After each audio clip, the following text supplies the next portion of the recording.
നമസ്കാരം. മലയാളി വാർത്തയിലേക്ക് സ്വാഗതം. ഇന്ത്യയിൽ കുറ്റകൃത്യം നടത്തി വിദേശത്തേക്ക് മുങ്ങിയാൽ രക്ഷപ്പെടാമെന്നായിരുന്നു മുന്നേയുള്ള ധാരണ. എന്നാൽ ആ കുറ്റവാളികളെ പിന്തുടർന്ന് ചെന്ന് ഏത് രാജ്യത്ത് പോയി ഒളിച്ചാലും അവരെ ഇന്ത്യയിലേക്ക് തിരികെ കൊണ്ടുവന്ന് നിയമത്തിൻ്റെ മുന്നിലെത്തിക്കുമെന്ന രീതിയിലേക്ക് കാര്യങ്ങൾ മാറ്റിയെഴുതുകയാണ് കേന്ദ്ര ആഭ്യന്തരമന്ത്രി അമിത് ഷാ.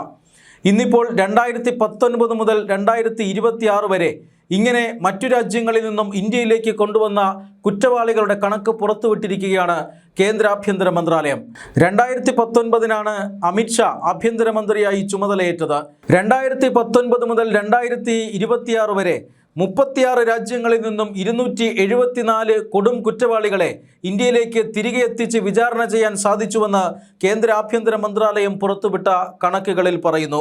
അതായത് ഇവരിൽ വൻ തീവ്രവാദ കേസുകളിൽ ഉൾപ്പെട്ട പ്രതികളുണ്ട്. നമുക്കറിയാം, മുംബൈ ഭീകരാക്രമണ കേസിൽ അടക്കമുള്ള ഉൾപ്പെട്ട കൊടും ഭീകരരെ അമേരിക്കയിൽ നിന്നടക്കം ഇന്ത്യയിലേക്ക് കൊണ്ടുവന്നിട്ടുണ്ട്.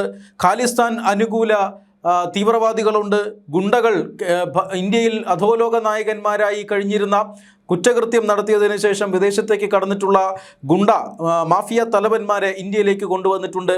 വൻകിട മയക്കുമരുന്ന് കച്ചവടക്കാരെ ഏതാനും ദിവസങ്ങൾക്ക് മുമ്പാണ് ഈ മയക്കുമരുന്ന് കച്ചവടത്തിൻ്റെ ഏറ്റവും പ്രധാനിയായ ദാവൂദ് ഇബ്രാഹിമിൻ്റെ ഏറ്റവും പ്രധാനപ്പെട്ട ഒരു കൂട്ടാളിയെ തുർക്കിയിൽ നിന്നും അറസ്റ്റ് ചെയ്ത് ഇന്ത്യയിലേക്ക് കൊണ്ടുവന്നത്. അതുപോലെ മയക്കുമരുന്ന് കച്ചവടക്കാർ, കള്ളനോട്ട് ഇന്ത്യയിൽ പ്രചരിപ്പിച്ചവർ, അതോടൊപ്പം തന്നെ സൈബർ കുറ്റകൃത്യങ്ങൾ നടത്തിയവർ, ഇവരെല്ലാം ഈ പറയുന്ന 274 പേരുടെ ലിസ്റ്റിലുണ്ട് എന്ന് ആഭ്യന്തര മന്ത്രാലയം പുറത്തിറക്കിയ പ്രസ്താവനയിൽ പറയുന്നുണ്ട്. നിരവധി അനുകൂല ഘടകങ്ങൾ ഒരുമിപ്പിച്ച് പ്രവർത്തിച്ചതുകൊണ്ടാണ് ഈ നേട്ടം കരസ്ഥമാക്കാൻ കഴിഞ്ഞത് എന്ന് ആഭ്യന്തര മന്ത്രാലയം പറയുന്നുണ്ട്. ഇതിൽ ഒന്നാമത്തേത് അന്താരാഷ്ട്ര സഹകരണം തന്നെയാണ്. പ്രധാനമന്ത്രിയായി നരേന്ദ്രമോദി എത്തിയതിനു ശേഷം ലോകരാജ്യങ്ങളുടെ ഇടയിൽ ഇന്ത്യ വലിയ രീതിയിൽ ചർച്ചയായി എന്ന കാര്യം നമുക്കറിയാം. നേരത്തെ ചേരിചേരാ നയമാണ് നമ്മൾ പ്രഖ്യാപിച്ചിരുന്നത്. ആരോടും കൂട്ടുകൂടാതെ മാറി നിന്നിരുന്ന ഒരു രാജ്യമായിരുന്നു ഇന്ത്യയെങ്കിൽ ഇന്നിപ്പോൾ അങ്ങനെയല്ല. എല്ലാ രാജ്യങ്ങളുമായും സാധ്യമായ ഇടപാടുകളെല്ലാം ചെയ്യുന്ന രാജ്യമാണ് ഇന്ത്യ.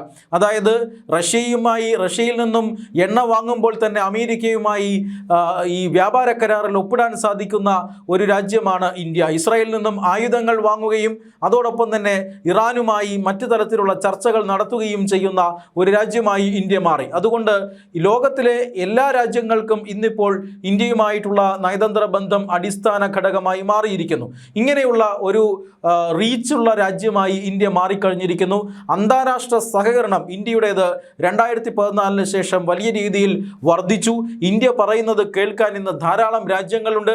ഇന്ത്യ പറയുന്നത് ആധികാരികമാണ്, അല്ലെങ്കിൽ ഇന്ത്യ പറയുന്നത് വസ്തുതാപരമാണ് എന്ന് അംഗീകരിക്കുന്ന ഒട്ടനവധി രാജ്യങ്ങളുണ്ട്. അതുകൊണ്ട് തന്നെ കുറ്റവാളികളെ പരസ്പരം കൈമാറുന്ന കരാറുകളിൽ ഇരു രാജ്യങ്ങളും, അതായത് ലോകമെമ്പാടുമുള്ള പല രാജ്യങ്ങളുമായും ഇന്ത്യ ഒപ്പിട്ട് കഴിഞ്ഞിരിക്കുന്നു. പ്രധാനമന്ത്രി നരേന്ദ്രമോദി 2014 ചുമതല ഏറ്റെടുത്തതിന് ശേഷം ഒട്ടനവധി വിദേശ രാജ്യങ്ങൾ സന്ദർശിച്ചിട്ടുണ്ട്. ഈ വിദേശ രാജ്യങ്ങളുമായിട്ടെല്ലാം ഇന്ത്യക്ക് ഗുണകരമായി മാറുന്ന തരത്തിലുള്ള കരാറുകളും നയതന്ത്ര ബന്ധങ്ങളും അദ്ദേഹം സ്ഥാപിച്ചിട്ടുണ്ട്. ഇതിലൊന്നാണ് കുറ്റവാളികളെ കൈമാറുന്ന കരാർ. ഇതനുസരിച്ചിട്ടാണ് നിരവധി രാജ്യങ്ങളിൽ നിന്നും കുറ്റവാളികളെ ഇന്ത്യയിലേക്ക് കൊണ്ടുവരാൻ കഴിഞ്ഞത്. മാത്രമല്ല, രണ്ടാമത്തെ ഘടകം എന്ന് പറയുന്നത് വിവിധ ഏജൻസികളുടെ ഏകോപനമാണ്. രാജ്യത്തിനകത്ത് ഒട്ടനവധി ഏജൻസികൾ നേരത്തെ തന്നെ പ്രവർത്തിക്കുന്നുണ്ടായിരുന്നു. എന്നാൽ ഈ ഏജൻസികളുടെ ഏകോപനം ഉറപ്പുവരുത്തിക്കൊണ്ട് കാര്യക്ഷമമായി ഉപയോഗിക്കാൻ മുൻ സർക്കാരുകൾക്ക് കഴിഞ്ഞിരുന്നില്ല എന്ന് ആഭ്യന്തര മന്ത്രാലയം വിലയിരുത്തുന്നു. എന്നാൽ മുൻകാലങ്ങളെ അപേക്ഷിച്ച് മികച്ച ഏകോപനം ഈ ഏജൻസികൾ തമ്മിലുണ്ട്. അതായത് intelligence bureau, central bureau of investigation അഥവാ CBI, research and analysis wing അഥവാ RAW, ദേശീയ ഭീകരവിരുദ്ധ ഏജൻസിയായ NIA, അതോടൊപ്പം തന്നെ എൻഫോഴ്സ്മെൻറ്റ് ഡയറക്ടറേറ്റ്, ഇത്തരത്തിലുള്ള ഏജൻസികൾ, narcotic control bureau, director general of GST, ഇങ്ങനെ നിരവധി ഏജൻസികൾ ഈ രാജ്യത്ത് പ്രവർത്തിക്കുന്നുണ്ട്. ഈ ഏജൻസികളുടെ മികച്ച ഏകോപനം ഈ കുറ്റവാളികളെ ഇന്ത്യയിലേക്ക് കൊണ്ടുവരാൻ സഹായകരമായി മാറിയിട്ടുണ്ട് എന്ന് കേന്ദ്ര ആഭ്യന്തര മന്ത്രാലയം വിലയിരുത്തുന്നു. മാത്രമല്ല, മറ്റൊരു വകുപ്പ് എന്ന നിലയിൽ വിദേശകാര്യ മന്ത്രാലയത്തിനും ഇതിൽ വലിയൊരു പങ്കുണ്ട് എന്ന് ഇപ്പോൾ കേന്ദ്ര ആഭ്യന്തര മന്ത്രാലയം വിലയിരുത്തുന്നുണ്ട്. മറ്റു മന്ത്രാലയങ്ങളുമായും അതുപോലെ തന്നെ ലോ എൻഫോഴ്സ്മെൻറ്റ് ഏജൻസികളുമായിട്ടുമുള്ള മികച്ച ഏകോപനം അത് ഈ ഒരു നേട്ടത്തിന് കാരണമായിട്ടുണ്ട്. ഇതാണ് രണ്ടാമത്തെ കാരണമായി എടുത്തു പറയുന്നത്. മൂന്നാമത്തേത് സാങ്കേതിക വിദ്യയുടെ ഉപയോഗമാണ്. കുറ്റവാളികളെ പിന്തുടർന്ന് കണ്ടുപിടിക്കുക, അവരുടെ ഈ കുറ്റം തെളിയിക്കുക, അവരെ ശാസ്ത്രീയമായി തന്നെ വിചാരണ ചെയ്യുക എന്നീ കാര്യങ്ങളിലെല്ലാം ഉന്നതമായ സാങ്കേതിക വിദ്യ ഇപ്പോൾ ഇന്ത്യ ഉപയോഗിക്കുന്നുണ്ട്. ഈ സാങ്കേതിക വിദ്യ ഉപയോഗിച്ച് തന്നെ വിദേശത്തായാൽ പോലും ഈ കുറ്റവാളികളെ ട്രേസ് ചെയ്യാൻ ഇന്നിപ്പോൾ ഇന്ത്യക്ക് സാധിക്കുന്നു. ഇതിനെ ആഭ്യന്തര മന്ത്രാലയം സ്മാർട്ട് ഡെമോക്രസി എന്നാണ് വിളിച്ചത്. ഇന്ത്യ ഒരു ജനാധിപത്യ രാജ്യമാണ്. ഇന്ത്യയിലെ ലോകത്തിലെ തന്നെ ഏറ്റവും വലിയ ജനാധിപത്യ രാജ്യമാണ്. എന്നിരിക്കെ തന്നെ വലിയ രീതിയിലുള്ള സാങ്കേതിക വിദ്യ, ഉയർന്ന സാങ്കേതിക വിദ്യ ഉപയോഗിച്ചുകൊണ്ട് ജനാധിപത്യത്തിന് ഭീഷണിയായി പ്രവർത്തിക്കുന്നവരെ നേരിടുക എന്ന ഒരു തന്ത്രമാണ് കഴിഞ്ഞ 10 കൊല്ലം ഇന്ത്യ പയറ്റിയത്. ഇതിൻ്റെ ഭാഗമായിട്ടാണ് ഈ നേട്ടം കൈവരിക്കാൻ കഴിഞ്ഞത്. അതായത് അന്താരാഷ്ട്ര സഹകരണം, അതോടൊപ്പം തന്നെ രാജ്യത്തിനകത്ത് പ്രവർത്തിക്കുന്ന വിവിധ ഏജൻസികളുടെ ഏകോപനം, സാങ്കേതിക വിദ്യയുടെ ഉപയോഗം, ഈ 3 ഘടകങ്ങളാണ് ഇപ്പോൾ കുറ്റവാളികളെ അന്താരാഷ്ട്ര തലത്തിൽ തന്നെ ചെയ്സ് ചെയ്യാനും ഏത് രാജ്യത്ത് പോയി ഒളിച്ചാലും അവരെ പൊക്കിക്കൊണ്ട് തിരികെ ഇന്ത്യയിലേക്ക് വരാനും സഹായിച്ചത് എന്നിപ്പോൾ ആഭ്യന്തര മന്ത്രാലയം വിലയിരുത്തുന്നുണ്ട്. മാത്രമല്ല നിയമനിർമ്മാണവും ഇതിനകത്ത് നിർണായകമായ ഒരു ഘടകമായി മാറിയിട്ടുണ്ട്. NIA ആക്ട് ഈ സർക്കാർ വന്നതിന് ശേഷം, അതായത് 2019 അമിത്ഷാ വന്നതിന് ശേഷം ഭേദഗതി ചെയ്യപ്പെട്ടിട്ടുണ്ട്. BNS ഭാരതീയ ന്യായ സംഹിത, ഇത് പുതിയ നിയമമാണ്, പ്രാബല്യത്തിൽ വന്നിട്ടുണ്ട്. UAPA നിയമത്തിൽ ഭേദഗതികൾ വരുത്തിയിട്ടുണ്ട്. അതോടൊപ്പം തന്നെ മറ്റ് ചില നിയമങ്ങളിലും നിർണായകമായ ഭേദഗതികൾ, വിദേശത്തുള്ള കുറ്റവാളികളെ കൂടി കുടുക്കുന്ന തരത്തിൽ ഭേദഗതികൾ ഉണ്ടാക്കാൻ സാധിച്ചിട്ടുണ്ട്. അതുകൊണ്ട് തന്നെ ഇന്ത്യക്കകത്ത് കുറ്റകൃത്യം നടത്തി പുറത്തു കടന്നാൽ അവർ സുരക്ഷിതരായിരിക്കുമെന്ന ധാരണ കുറ്റവാളികളുടെ ഇടയിൽ നിന്നും ഇല്ലായ്മ ചെയ്യാൻ ആ ഒരു നീക്കത്തിന് സഹായിച്ചിട്ടുണ്ട്. മാത്രമല്ല ഭാരത് പോൾ എന്ന് പറയുന്ന ഒരു സംവിധാനം ഇന്റർപോളുമായി സഹകരിക്കാൻ വേണ്ടി ഇന്ത്യയിൽ ഉണ്ടാക്കിയിട്ടുണ്ട്. ഏതാണ്ട് 1400ഓളം വരുന്ന ലോ എൻഫോഴ്സ്മെന്റ് ഏജൻസികൾ ഈ ഭാരത് പോളിൽ ഇന്നിപ്പോൾ അംഗമായി കഴിഞ്ഞിരിക്കുന്നു. അതുകൊണ്ട് തന്നെ മികച്ച അന്താരാഷ്ട്ര സഹകരണം ഉറപ്പുവരുത്താനുള്ള ഒരു ടൂളായി കേന്ദ്ര സർക്കാർ ഈ ഭാരത് പോളിനെ കാണുന്നുണ്ട്. മാത്രമല്ല ഇന്റർപോളുമായി സഹകരിച്ചുകൊണ്ട് നിരവധി കേസുകളിൽ പ്രതികളെ കണ്ടെത്താൻ സാധിച്ചിട്ടുണ്ട്. 2022 രാജ്യം വെറും 40 റെഡ് കോർണർ നോട്ടീസുകൾ മാത്രമാണ് പുറപ്പെടുവിച്ചിരുന്നതെങ്കിൽ 2026 ഇതിനോടകം തന്നെ വർഷം തീരുന്നതിന് മുമ്പ് 182ഓളം റെഡ് കോർണർ നോട്ടീസുകൾ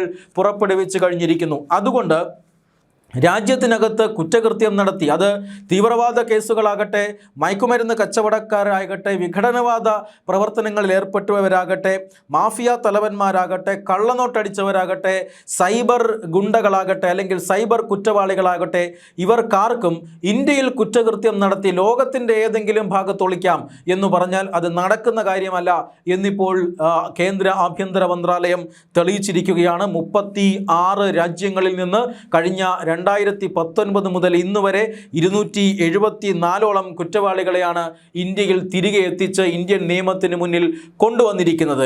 കേന്ദ്ര ആഭ്യന്തര മന്ത്രിയായി അമിത്ഷാ ചുമതലയേൽക്കുന്നത് 2019 രണ്ടാം നരേന്ദ്രമോദി സർക്കാർ അധികാരമേൽക്കുമ്പോഴാണ് ആഭ്യന്തര മന്ത്രി സ്ഥാനത്ത് അമിത്ഷാ എത്തുന്നത്. അതുവരെ പാർട്ടിയുടെ ദേശീയ അധ്യക്ഷനായിരുന്നു. പിന്നീട് അദ്ദേഹം സർക്കാരിൻ്റെ ഭാഗമാവുകയായിരുന്നു. നരേന്ദ്രമോദിയുമായി തോളോട് തോൾ ചേർന്നുകൊണ്ടാണ് അദ്ദേഹത്തിൻ്റെ പ്രവർത്തനം. 2019 അമിത്ഷാ ആഭ്യന്തര മന്ത്രിയായി വന്നതിന് ശേഷമാണ് കശ്മീരിൻ്റെ കാര്യത്തിൽ ഒരു തീരുമാനമായത്. കശ്മീരിൽ പ്രത്യേക പദവി നൽകിക്കൊണ്ടിരുന്ന 370-ാം വകുപ്പ് എടുത്തു കളയുമെന്നത് BJPയുടെ ഒരു രാഷ്ട്രീയ അജണ്ട തന്നെയായിരുന്നു. BJPയുടെ തെരഞ്ഞെടുപ്പ് വാഗ്ദാനം കൂടിയായിരുന്നു. അത് അമിത്ഷാ അധികാരമേറ്റ് വളരെ അയത്നലളിതമായി തന്നെ നടപ്പിലാക്കി. അതാർക്കും എടുത്തു കളയാൻ സാധിക്കില്ല എന്നാണ് പൊതുവെ വിലയിരുത്തപ്പെട്ടിരുന്നത്. പക്ഷേ അത് സാധ്യമാക്കി. കശ്മീരിനെ സാധാരണ ജനജീവിതത്തിലേക്ക് കൊണ്ടുവന്നു. കശ്മീർ ഇന്നിപ്പോൾ ഇന്ത്യയിലെ മറ്റേതൊരു സംസ്ഥാനത്തെയും പോലെയാണ്. അവിടെ ഇസ്ലാമിക തീവ്രവാദത്തെ അവസാനിപ്പിച്ചു.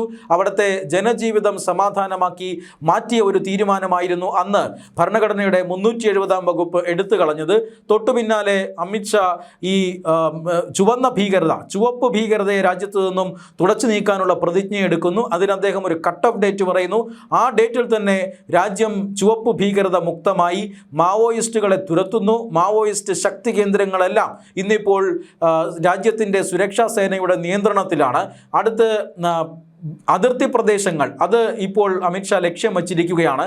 ബംഗ്ലാദേശ് ആയാലും പാകിസ്ഥാനായി ആയാലും അത്തരം അതിർത്തി പ്രദേശങ്ങളിൽ കർശനമായ നിയന്ത്രണങ്ങൾ, സ്മാർട്ട് ബോർഡറുകൾ ഉറപ്പുവരുത്താനാണ് ഇപ്പോൾ അമിത്ഷായുടെ നീക്കം. അതിനുശേഷമാണ് ഇപ്പോൾ ഈ ഇന്ത്യക്കകത്ത് കുറ്റകൃത്യം നടത്തി പുറത്തേക്ക് പോയി കൊഞ്ഞനം കുത്തുന്നവരെ പിടിക്കുക എന്ന ഒരു ഉദ്യമം അത് ഇപ്പോൾ ഏതാണ്ട് വിജയിച്ചിരിക്കുന്നു. അതിൻ്റെ കണക്കുകളാണ് ഇപ്പോൾ കേന്ദ്ര ആഭ്യന്തര മന്ത്രാലയം പുറത്തുവിട്ടിരിക്കുന്നത്.